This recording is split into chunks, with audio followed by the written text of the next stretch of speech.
Everybody knows that Donald Trump has been made president of the United States, and what I want to do in this video is talk about how I feel that that's going to be affecting the Malaysian Ringgit, the currency of the country that I'm a part of. I feel Donald Trump's election is going to weaken the Malaysian Ringgit, at least in the short run, and it's going to, however, create opportunities for the Malaysian Ringgit to go up and up compared to other currencies throughout the course of the Trump presidency. And that's because of a couple of different factors that I'm going to be explaining in this video, so watch on. Alright, let's talk about that first thing. I think that the Malaysian Ringgit is going to go down relative to the US dollar, at least in the short term, because Donald Trump is often known as a business-friendly president right here. His reputation is such that the stock markets move all the way up right after he became president. People basically just started thinking, wow, the US economy is going to be super powerful. So this means that people have been moving assets out and away because they want to invest in the US stock market. So what this means is that since exchange rates are pretty much determined by the demand for your local currency, meaning that the value of my MYR is determined by how much, for example, people from overseas want to use the Malaysian Ringgit for taking part in business transactions, investments, or otherwise right here. If people move money away from Malaysia into the US right there because they want to get access to, for example, US stocks, which they can only buy using USD, or they want to invest in the US right here, this means that essentially that the Malaysian Ringgit is going to drop, most likely, compared to the US dollar. So the thing is, though, that of course, there are a couple of other factors that are involved right here. For example, there's the interest rate.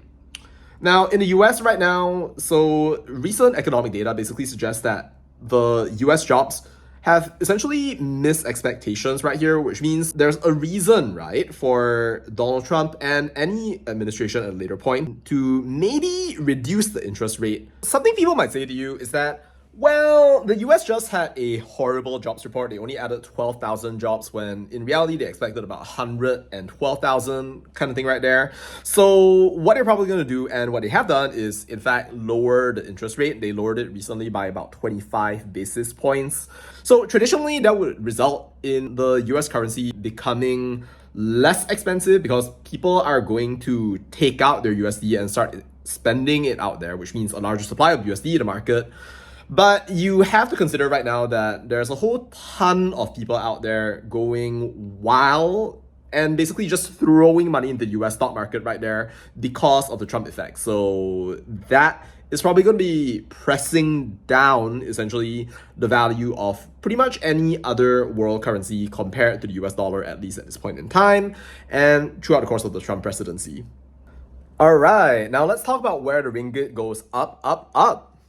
The US and China right now are in the middle of a trade war. This means basically tariffs. Donald Trump wants a 10-60 tariff, and that means basically 10% tariffs for the rest of the world out there that's not America, and a special 60% tariff on China. Now, the China tariff actually is where the connection to the Malaysian Ringgit comes in really handy. But first, some context. The reason that China has such a high tariff right there is that the US and China are right now in the middle of a huge geopolitical contest. Currently, a huge part of this contest is basically the quest for super intelligence. Semiconductors, AI chips, and everything necessary to make computing power available, with China threatening to displace the US and basically America freaking out and saying, you know what, no, this is not going to happen right there. You are not going to get technological dominance right here, and we will continue to be number one.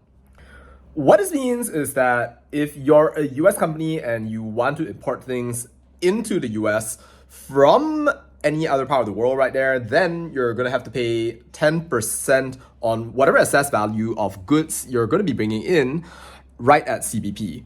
Means that if you bring in something that's $1,000 worth, for example, then you have to pay $100 to CBP. But if you want to bring things in from China, that is going to be 60%, so $600.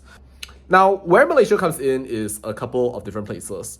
First of all, Malaysia fulfills America's need for chips and technology.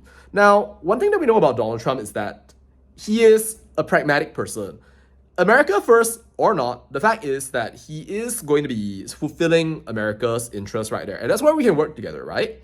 Malaysia was, in fact, the largest importer of chips into the United States last year, fulfilling about 20% of the US demand for chips, pretty much. So we manufacture, we ship over to the US right here, and basically we receive a whole ton of investments from the US along the way as well. Now, this is interesting because we also receive a whole bunch of investments from China. If you think about it though, China technically is a more natural ally for Malaysia, partly because Malaysia is a lot nearer to China. China is Malaysia's largest trading partner, and the US is basically number 3 right here. Even so though, we try to get along with both.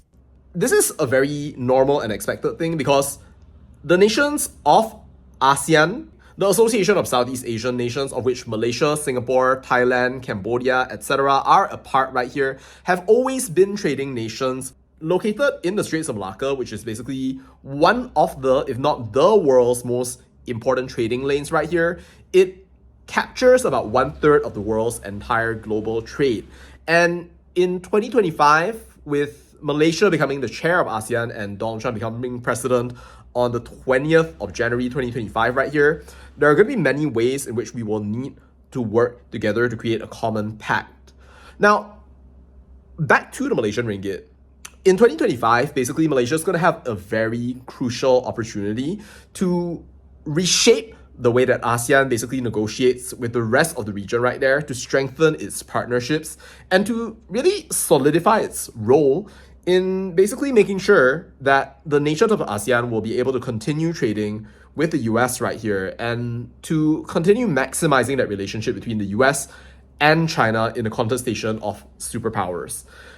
I believe that as time goes by, what's going to happen is that Malaysia, in finding its footing and really creating things that are meaningful and beneficial really to the US through its own planning, as well as its dominance in the area, it's going to find many natural catch points for the US to collaborate with it, and therefore for people to also treat Malaysia as a entry point basically into the nexus between the nations. In a world of America first, we could also say that America might be moving away from just going straight up and trying to interfere in a whole bunch of different places right there, which causes really the nations of the world to be aware of all the geopolitical challenges that they may face. For example, with China in the South China Sea, going about whatever it is that it's doing right there, let alone the Taiwan question. Whether they like each other or not, the US needs China and China needs the US as well. If we think about Malaysia and everything that's happening right here, we have the capacity to be a leader and to really serve as an intermediary. And in fact, lots of companies that want to essentially avoid the tariff from China, they do essentially manufacture stuff within Malaysia and its special economic zones along the way, just because that helps companies to avoid really the problems associated with a 60% tariff from one of the biggest enemies that the US has at this point in time right here. And all of these things, I think, are going to be contributing towards the strength of the Malaysian Ringgit in the days ahead. So yeah, that's my analysis of the whole Malaysian Ringgit and how it's going to be responding to Donald Trump's policies in the days ahead. So again, to recap, short-term drop in the Malaysian Ringgit as people move away basically from the Ringgit or other currencies towards US assets because of the Trump effect right there. But overall, increase in the value of the Malaysian Ringgit as basically people find out how Malaysia is so amazing right here and make use of it really as a way to negotiate between Malaysia, to negotiate between the US and China, and also as a place that's just really good to invest in, to live in. Anyway, those are just my thoughts. Let me know what you think in the comments, and I'll look forward to seeing you in the next video.